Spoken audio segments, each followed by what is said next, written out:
நீண்ட காலத்திற்கு முன்பு ஆனைமலை அடிவாரத்தில் ஒரு பேரரசு இருந்தது. இவர்களது அரசரின் ஆட்சியில் வணிகம் மற்றும் கலைகளில் ராஜ்யம் செழித்தது. அவர் மதிக்கப்பட்டார் மற்றும் அனைவராலும் மதிக்கப்படுபவர். அவரது ஆட்சியில் இப்போது 30 ஆண்டுகள் ஆகின்றன. ஒரு நாள் வயதான மன்னன் கவலையுடன் எழுந்தான். அவர் மிகவும் வயதானவராக இருந்தார். அவருடைய இடத்தை பிடிக்க வாரிசு இல்லை. அவர் ஒரு குழந்தையை வாரிசாக தத்தெடுத்து வளர்க்க முடிவு செய்தார். ஆனால் தத்தெடுக்கப்பட்ட குழந்தை நேர்மையாக இருக்க வேண்டும் என்பதை அவர் அறிந்திருந்தார்.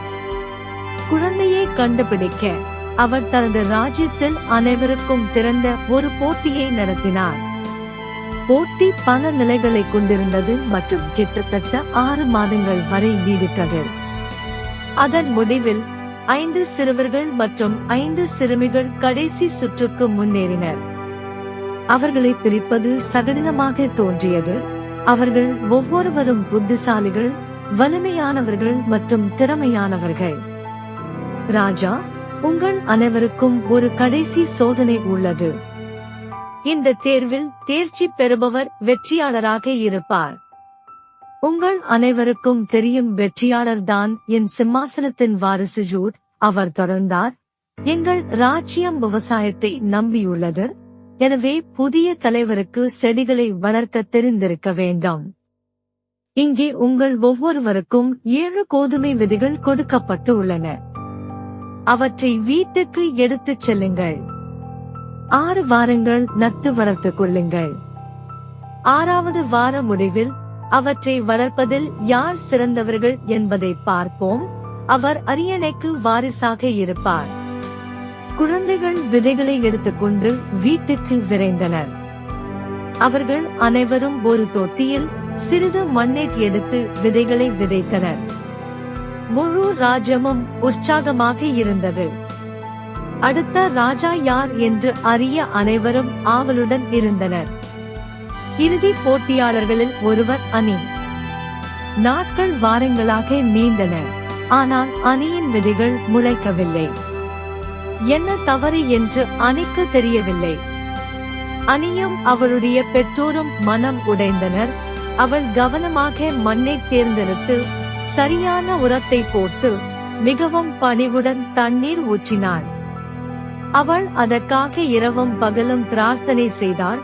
இன்னும் அவளுடைய விதைகள் வளரவில்லை. அவளது நண்பர்கள் சிலர் சந்தையில் இருந்து புதிய விதைகளை வாங்கி வந்து நடவு செய்யுமாறு அறிவுறுத்தினர். எல்லாவற்றிற்கும் மேலாக அவை ஒரே விதைகள் என்று யாராவது எப்படி சொல்ல முடியும் என்றனர். அணியின் பெற்றோர் எப்போதும் அவளுக்கு நேர்மையின் மதிப்பை கற்றுக் கொடுத்தார்கள். அரசர் கொடுத்ததை விட வேறு எதையும் நீ பயன்படுத்தினால் அது நேர்மையற்றதாக இருக்கும். ஒருவேளை நீ அரியணைக்கு விதிக்கப்படவில்லை. அப்படியானால் அது இருக்கட்டும்.